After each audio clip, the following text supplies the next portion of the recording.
Remember me?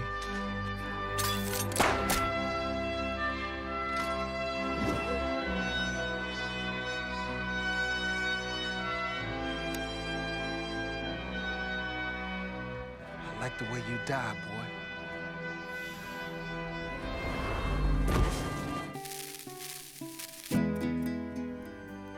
Interesting facts about famous people.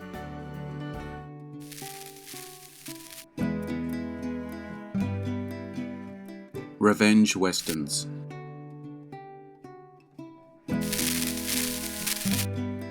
There's no stronger motivation than revenge.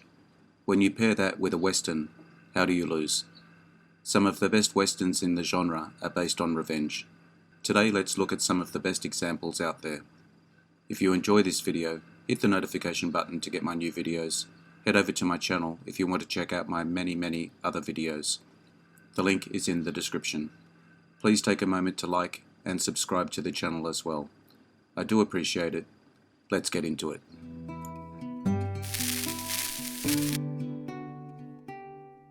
The Outlaw Josie Wales, 1976. After avenging his family's brutal murder, Wales is pursued by a pack of soldiers. He prefers to travel alone, but ragtag outcasts are drawn to him, and Wales can't bring himself to leave them unprotected. The first of 6 movies made by real-life couple Clint Eastwood and Sondra Locke. Eastwood appears a few times in this video. Clearly, revenge was his stock in trade. Josie Wales, Abe. We got reward money coming. You're wanted, Wales. You a bounty hunter? Yeah, he's got to do something for a living these days. Dying ain't much of a living. When you're an outlaw, there's no turning back. You're all alone now, Wales. Not quite alone.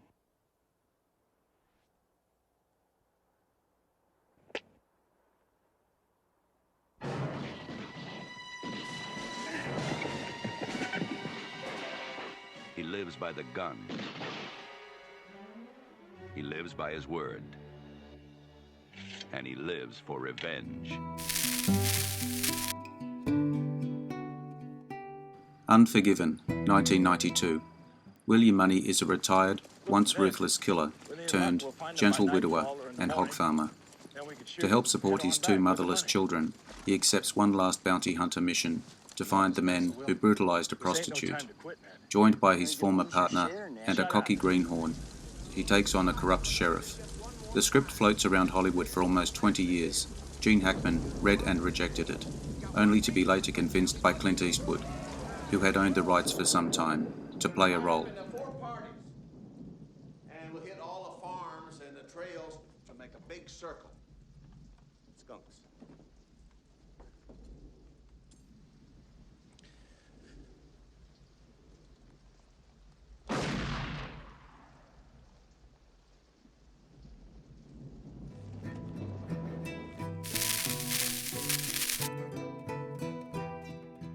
Jango Unchained, 2012.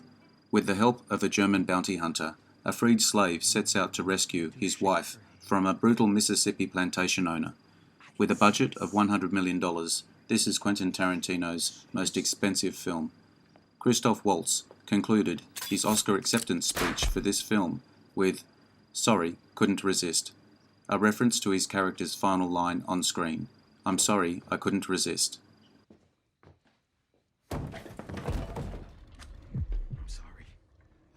Resist. Remember me?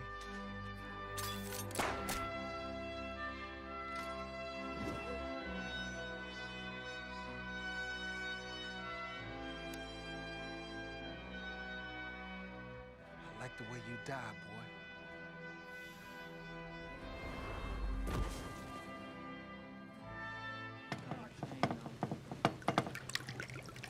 What's your name? Jango. Can you spell it? D-J-A-N-G-O. The D is silent.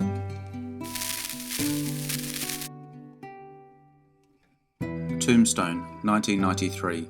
Legendary Marshal Wyatt Earp, now a weary gunfighter, joins his brothers, Morgan and Virgil, to pursue their collective fortune in the thriving mining town of Tombstone. But Earp is forced to don a badge again and get help from his notorious pal, Doc Holliday, when a gang of renegade brigands and rustlers begin terrorizing the town. Val Kilmer practiced for a long time on his quick-draw speed and gave his character a southern aristocratic accent. The southern accent is an authentic touch, as Holliday was a cousin, several generations removed, of Margaret Mitchell, author of Gone with the Wind.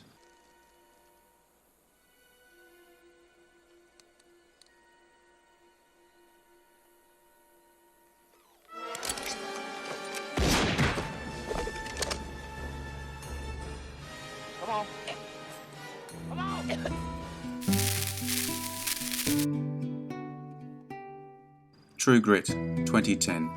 Following the murder of her father by hired hand, Tom Chaney, 14-year-old farm girl Mattie Ross sets out to capture the killer. To aid her, she hires the toughest US Marshal she can find, a man with true grit, Reuben J. Rooster Cogburn.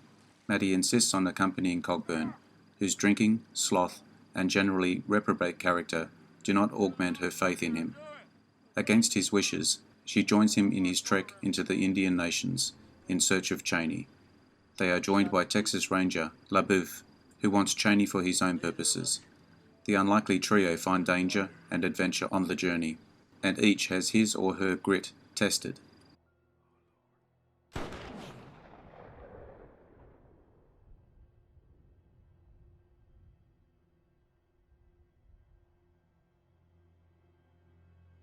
It grieves me to tell you that you have missed Rooster. He passed away 3 days ago when the show was in Jonesboro, Arkansas.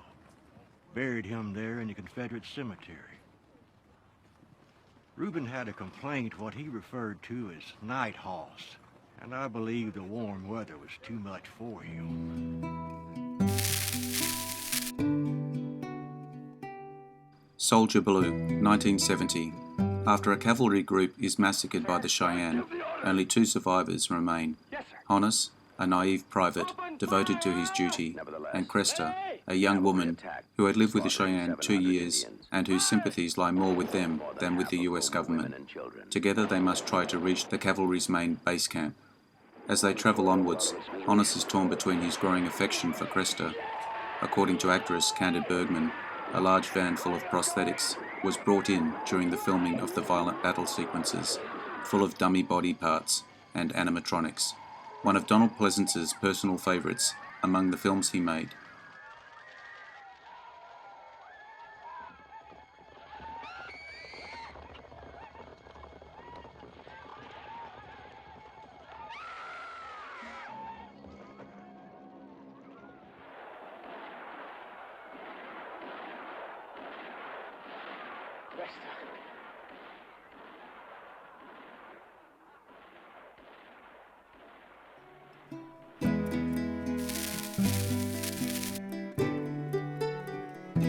Once Upon a Time in the West, 1968. This classic Western masterpiece is an epic film about a widow whose land and life are in danger as the railroad is getting closer and closer to taking them over. A mysterious harmonica player joins forces with a desperado to protect the woman and her land. Claudia Cardinale's first day of filming was her nude love scene with Henry Fonda. This also marked the first time Honda had done such a scene. His wife insisted on being on set during the filming of it.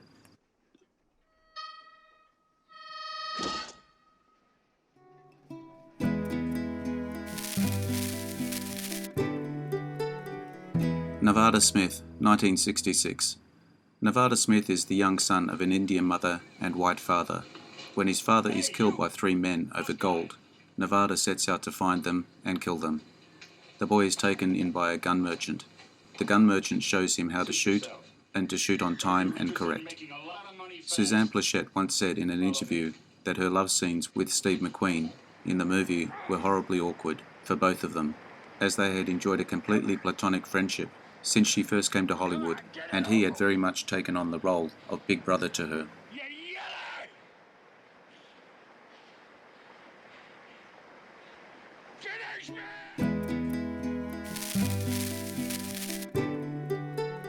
Langham High, 1968. Marshal Jed Cooper survives a hanging, vowing revenge on the lynch mob that left him dangling. To carry out his oath for vengeance, he returns to his former job as a lawman. Before long, he's caught up with the 9 men on his hit list and starts dispensing his own brand of Wild West justice. Inga Stevens had never heard of Clint Eastwood before she was cast. Once they met, she began to like him very much, and they ended up having an affair during filming. When the film was finished, Stevens told director Ted Post, "Anytime you do a picture with Clint and there's a part in it, call me." I can't get aboard, because my hands are tied. You're gonna have to help me.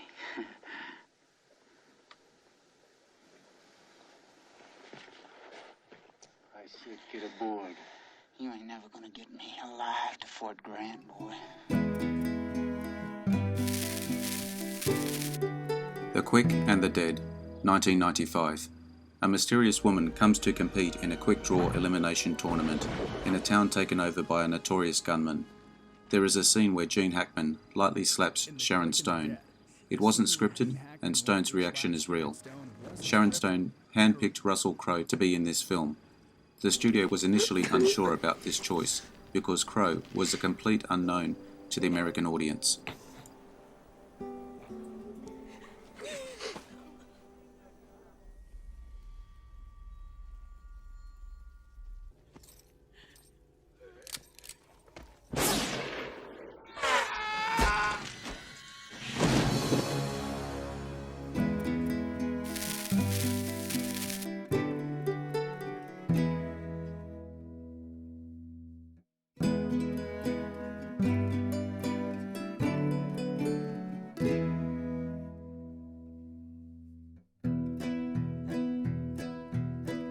I hope you enjoyed the video. Let me know what you think in the comments.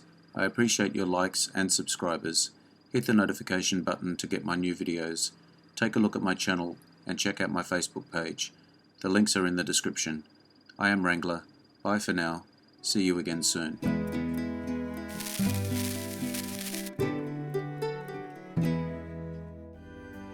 Interesting facts about famous people.